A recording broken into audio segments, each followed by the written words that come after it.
नमस्कार, मैं हूँ रूबी सिंह और आप देख रहे हैं पीआरपी न्यूज। चलिए रुक करते हैं आज की महत्वपूर्ण खबरों की तरफ। राजस्थान के भीलवाड़ा और राजसमंद जिले की सीमा पर बसे खजूरिया गांव में पहली बार महिलाओं ने बजरी माफियाओं के खिलाफ मोर्चा खोल दिया है। मेवाड़ की जीवनदायिनी बसान नदी के बाद से अब चंद्रभागा नदी के अस्तित्व को बचाने के लिए स्थानीय महिलाएं सामने आई हैं। उनका कहना है कि जान दे देंगे लेकिन नदी से रेत नहीं जाने देंगे।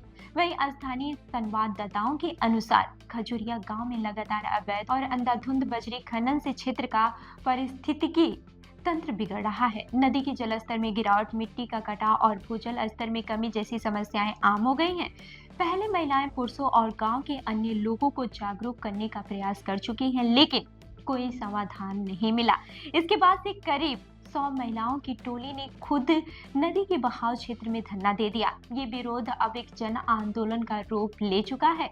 महिलाओं का सबसे बड़ा मुद्दा गिरता जल स्तर है। ग्रामीणों का कहना है कि पिछले 52 सालों से चंद्रभागा नदी में पर्याप्त पानी की आवक नहीं हुई है। नदी की रेत भूजल स्तर बनाए रखने में महत्वपूर्ण भूमिका निभाती है, लेकिन ठेकेदारी से लगातार निकाल रहे हैं। बजरी खनन के कारण गांवों के कुएं सूख रहे हैं और खेती और पीने के पानी की गंभीर समस्या उत्पन्न हो रही है।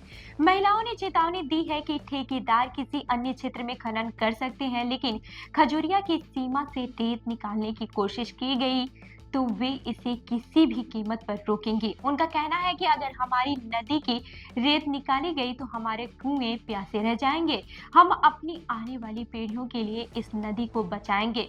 इस आंदोलन ने स्थानीय प्रशासन और मीडिया का ध्यान भी खींचा है। महिलाएं ये साबित कर रही हैं कि प्राकृतिक संसाधनों की रक्षा केवल पुरुषों का काम नहीं है, बल्कि महिलाएं भी इसके लिए आगे आ सकती हैं। उनका ये संघर्ष न केवल नदी के संरक्षण के लिए है, बल्कि आने वाली पीढ़ियों के लिए पानी और खेती की सुरक्षा के लिए भी मिसाल बन सकता है।